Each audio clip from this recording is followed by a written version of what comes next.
Undertale. Gaster.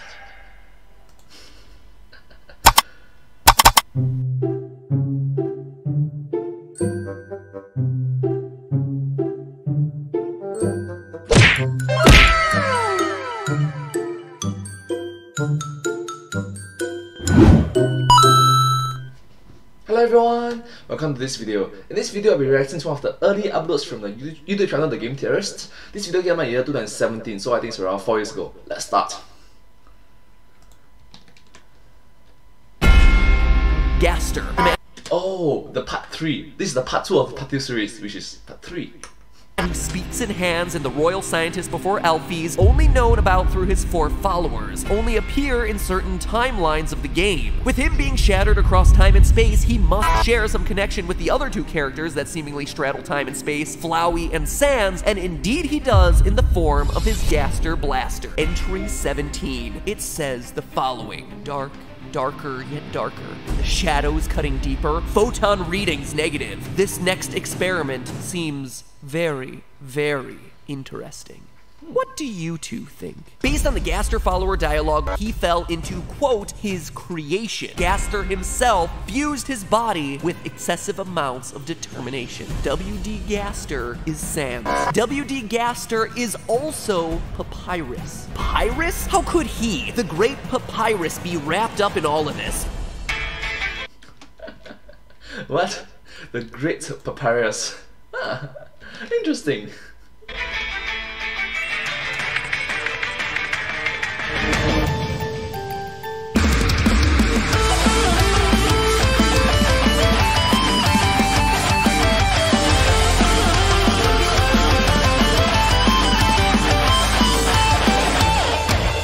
Hello, Internet! Welcome to Game Theory. Hello! Oh my god, it changed the game theory from the Undertale, the game theory. Oh wow! Oh my gosh, he made the effort to change it. Ah, that's impressive. I really like it though. And also the intro for this video, wow, it's very, very deep. The rabbit hole is going to be deep in this video. And to part 3 of the Who is Gaster trilogy. Last time I left you with an absurd claim that Sans and Papyrus are the 2 halves of Gaster's fractured brain. It is, without question, one of the most extreme claims that I've ever made in the history of this show. And I have claimed that the FNAF story has been wrapped up like no less than 5 times, so... And you're going to make a lot more wrapping up videos about FNAF in the future. I know that because it's 2021 right now. Oh, it's pretty bad. And so far I'd say I've done a fairly good job of covering the literal butt-ton of information on how Sans fits into all this. His connection with the True Lab, his knowledge of bending time and space, his desire to go back, his serif-laden font that appears when he falls asleep, his theme song's connection with Goner Kid, the Gaster Blasters, the secret room behind his house, the bros appearing out of nowhere to assert themselves, Sans' irrational hatred towards humans, the whole Shire in his 2 halves to create a single entity thing. All of that. Bro. Take a breather. Breathe in. Breathe out. Breathe in. Breathe out. Just saying. Maybe you're thinking too much about it. You see now why this had to be in 3 parts? And that's only a portion of everything that we've covered. But today, it's time to get scientific with the Skelebros. Because when you stop and look at some of the weird details that Toby Fox included about these 2 characters, you start to realize that their connection goes much deeper than just being mere brothers. Oh, and I'm not done. We're concluding this whole 3-episode series by revealing the fact that Papyrus isn't nearly as naive as he lets on. Sure, he may play innocent enough, but behind that basketball shoulder pad wearing, spaghetti loving, Starman pose and cool dude facade Wow, his voice changed. is someone who is deep with Sans and Alphys and the Gaster experiments. These 3 game theories are a trilogy bigger than Mass Effect, and hopefully with a more satisfying ending. Star Children, really? Go home, BioWare. You're drunk. And don't you dare for a second make Mass Effect Andromeda your sloppy seconds. Ooh, burn. coming out in March and we've barely seen anything about it? I am concerned. So I promised you science, and doggone it, we're gonna start with science. Specifically, the neuroscience of Undertale. Now, I'm pretty sure that you've probably heard the old adage by now that the two halves of the brain handle different parts of human functioning. The left is analytical and the right is creative. Now, while this may not be 100% scientifically accurate, Yes, it's not 100% scientifically accurate. Just saying. Like, maybe there's some scientific truth in it, but more research needs to be done on it. Yeah. does have some basis in scientific reality. In the late 1960s, a man named Roger Sperry wanted to explore the extent to which the two halves of the human brain could function independently. To do this, he took some volunteers and severed their corpus callosum, aka the nerve fibers that carry signals between the two halves of the brain, and that— what? Volunteers? Wow. Okay. ladies and gentlemen, is why you gotta read the fine print when you sell your body to science. Oh, hey, I'm just a college student in need of some extra date money. Cindy in women's studies. She's pretty cute. Welcome to the experiment, kid. We're cutting your brain in two. Gee willikers, scientist, that sounds dangerous. Ah, those nerves aren't important. Here's 20 bucks. Nighty-night. Now where's my Nobel Prize? Okay, but in all seriousness, this guy wasn't just hacking away at McNugget-starved brains. In ye olden days of the 60s, this is actually how they cured extreme cases of epilepsy, by dividing the brains right down the middle. And although the patients were able to live normal lives, every so often a strange functional gap would start to pop up. Not being able to identify something that they saw, having trouble with a word, perceiving something on one side of the body but not on the other. So Sperry studied these perceptual gaps and confirmed that the two halves of the brain are indeed specialized in specific functions. The left brain is the verbal and logical center. It can break down numbers and words and analyze situations. Conversely, the right brain is the non-verbal and intuitive center. It thinks in pictures or patterns. It's involved when you're making a map or giving directions, but can only produce rudimentary words and phrases. However, it contributes the emotional context to language. In the words of Sperry himself, the great pleasure and feeling in my right brain is more than my left brain can find the words to tell you. So notice that his phrasing is more than. Doesn't mean that not necessarily that the left brain can't do what the right brain do, and the right brain can't necessarily do the left brain do. It's just that they prioritize different things. That's just, you know, more research needs to be done. Get it? Because the right brain has feelings, but the left brain is the one who does all the talking. Anyway, it'll all make sense when we look at how this applies to Gaster and the two Skelebros. Papyrus dreams big. He wants to capture humans to impress Undyne and wants to join the Royal Guard. The cares in his world are whimsical. He likes japes and gags and even wears a caped costume at all times. Sans also mentions that Papyrus gets cranky without a bedtime story. He wears his emotions on his Starman-inspired sleeve. I'm sorry, what? Bedtime story? Huh. That's interesting. Becoming flustered if the player even hints at flirting with him. Basically, Papyrus seems very emotionally driven. He's very much the right brain. Sans, on the other hand, seems a lot more analytical and logical than his brother. He's very sarcastic, dry, witty, clever. At times, it's difficult to tell if he's being serious or very, very threatening. He's also shown to be extremely intelligent. While Papyrus takes a little bit of time to figure out that the player's human, Sans sees it immediately. And in genocide runs, Sans sees through the player's facade for the monster that they are. He even asks them to continue pretending to be a human for Papyrus's sake. Sans, for all his joking, is very logical, interested in science and the time-space continuum, driven by reasoning. He's the left brain. And sure, those surface connections are all well and good, but I wouldn't be making this claim if it didn't go a whole lot deeper. So let's take a minute to look at the Skelebros puzzle section in Snowden.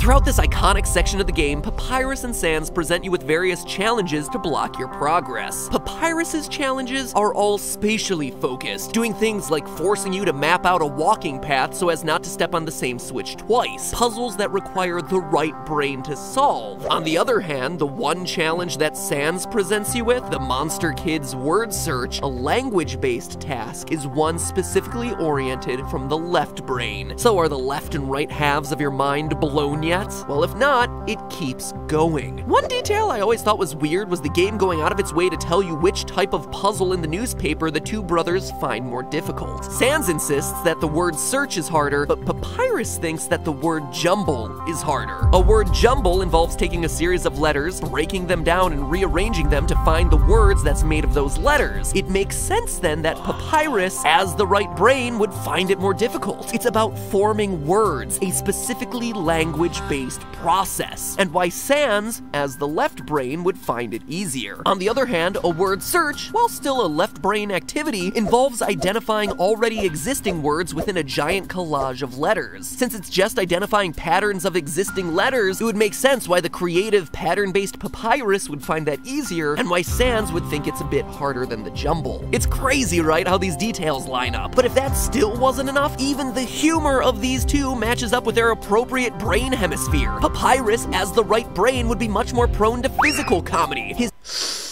Ooh, just saying, it hurts. Break fall properly, okay? So-called japes. Sans, as the left brain and linguistics center, would get endless amounts of joy out of wordplay. Linguistic center. I like that.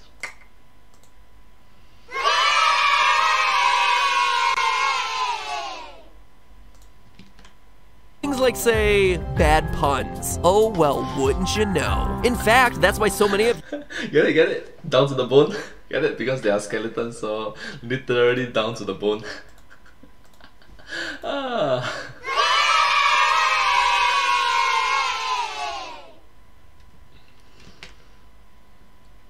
You get— If humanity ever unites against an android uprising, it will be co-op versus AI. Me at social events, human. such High school iPad was 100% cringy cringe. joy out of my bad puns on Twitter. Senior year, I got on the morning announcement to ask my entire school to prom. The result was pure cringe. I was really like you guys to share this. I went a bit crazy seeing the Lemonade Seekers team with Ready as your undersigned. As theorists, most of us, myself included, are analytical left brains, so a witty turn of phrase will keep us raffle-coptering Adventure? Alpaca my bags. for days. Then there's the true pacifist ending, where Papyrus doesn't know the word for sun, having to rely on Sans to tell him. Yet another language-based knowledge item, and yet another odd detail that gets explained away by the split brain theory. Even their handedness aligns. Sans greets the protagonist with a handshake using his left hand, holds and drinks a ketchup bottle with his left hand while dining at Grillby's, steers a tricycle using his left hand in the true pacifist credits, and even manipulates gravity during the genocide boss battle with, you guessed it, his left hand. Now, admittedly, we don't get to see Papyrus move quite as much, but That's true. Using left hand. he does scratch his chin with his right hand, an action you would be a lot more comfortable doing with your dominant side. And yes, a quick disclaimer, since I know it's going to appear in the comments, I know that handedness is at least partially controlled by the opposite hemisphere of the brain, but I'm saying from a symbolic left-right perspective and not a functional one. But just like the slap chop guy, I'm still not done, because if we want to dive into semantics, we can even use the names of the skeletons to connect them even further. As we mentioned last episode, W.D. Gaster's name appears to be a combination of two different fonts. Wingdings and Aster. Wingdings is a completely silly font. It's a joke, nearly unreadable to anyone who doesn't know how to decode it. This lines up with the ridiculous, scheming Papyrus. Aster, on the other hand, is a very serious, very color between the lines, normal-looking font. And this lines up with Sans, who, despite his jokester appearance, is very serious underneath, casting judgment on you in the final minutes of the game, holding down multiple jobs, having some mysterious role in the determination experiment, being very focused into his his research on the time-space continuum. So yeah, that's why I think the two halves of Gaster's mind are now embodied in the two Skelebros. When you actually take a step back and look at all the details that just fit into this theory, there's a lot of them. Their behavior fits unbelievably well. Their names and visual design are undeniably related. And in addition to everything else we've covered, the fact that the two brothers appeared out of nowhere and exist separately from the rest of the other monsters in Underground is also really telling. But it does leave us with one last question. Why would Sans be aware of their origins while Papyrus isn't? Papyrus seems ignorant to everything in the secret lab behind the house and didn't even know that Sans and Alphys had a history of working together. So why doesn't he have Gaster blasters or any knowledge of the time-space continuums? Anything like that? Well, who's to say he doesn't? For as innocent as he behaves, he's in just as deep as Sans. So he was just acting. Is what you're trying to say, right? Huh. The evidence doesn't pop up too often, but every once in a while he'll slip and reveal just how much he really knows. First, similar to Sans, he clearly knows about different timelines and the ability to manipulate actions across them. After going to some extreme lengths across different saves and reloads to convince Sans that you're a time traveler, he finally gives you a key to his room to reveal the truth. Go in and what you find will shock you. He tricks you into running on a treadmill. Funny, sure, but the real mind blow here is when Papyrus enters and asks, "Is Sans pranking you across time and space?" I hate it when he does that. So clearly he knows about Sans's timeline hopping and isn't weirded out by it. Then, in the true pacifist ending, Papyrus exclaims that this is the worst ending since he's not a royal guard. Haha, that's funny. But wait, what? Saying that this is the worst ending implies that he knows other endings are possible, again demonstrating a knowledge of different timelines he seemed ignorant of for the rest of the game. And then what about his connection with Gaster? Well, like Sans, he's also able to manipulate gravity, once again implying that they are two halves of the same whole. It's also worth noting that it's the only one of the soul modes that actually manipulates a spatial law. Green gives you a shield, yellow is had by pressing a button, and purple is a bunch of spider webs, but blue changes gravity. It's no small feat, but it goes beyond that. In one of the patches to the game, if you stop a genocide run by sparing Papyrus, he says that it's good you stopped when it did. If you hadn't, he would have had to use his special attack, and that the player would have been, quote, blasted. He then quickly changes the subject, but it's an odd choice of words, right? Blasted seems to imply him also having the ability to use a Gaster blaster, and just Oh! Oh my god! Wow. to clarify, his special attack is not changing the heart to blue because he starts referencing the special attack after turning the heart blue. And it's also not the giant bone that he uses to end the battle, since the annoying dog steals the special attack and he winds up having to use a normal attack which features that giant bone. It's also important to note that this odd detail was included in a patch to the game, especially when other details added during those exact same patches were making Gaster a more official part of the game experience. You no longer had to hack into the game's fun value in order to experience Gaster as a real part of the game's lore. Given all of those details, I think it's likely that Toby Fox was strongly hinting at us to believe that Papyrus also has access to Gaster blasters. And with that, we've reached the end. Literally everything in 3 episodes that I could piece together about how all these characters connect. And when I stopped and looked at all this evidence to write these episodes, the most sensible conclusion was one that I initially thought was absolutely absurd. Wait, you just thought that one was absolutely absurd? Okay. That Sans and Papyrus are 2 halves of the Gaster whole. It was, quite honestly, the neuroscience bit and the fact that they appeared out of nowhere that sold me on it. Were they created when Gaster fell into his machine? Or were they present throughout the whole series of experiments? It's not really clear. I personally like to think the former, but the pictures in Sans's laboratory of 3 smiling faces with the quote, "never forget," seems to imply the latter. Either way, this is how our story and the theory ends. Because as Toby Fox himself confirmed on Twitter, quote, "You've all seen the happiest outcome. Neither of them could fix the machine, no matter how hard they tried.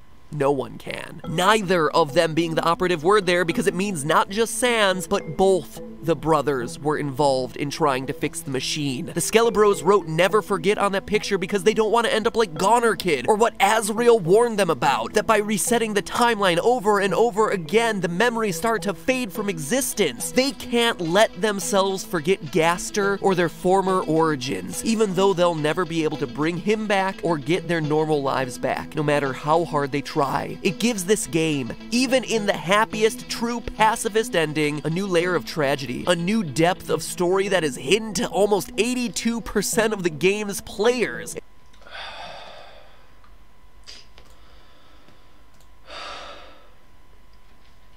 This is a tragedy. It just shows how much care and love went into crafting this plotline, and gives testament to why everyone loves this game's story so very much. But hey, that's just a theory. A game theory. Thanks for watching. Wow, that's a lot. Even if it's a true pacifist ending, there's still a tragedy out there.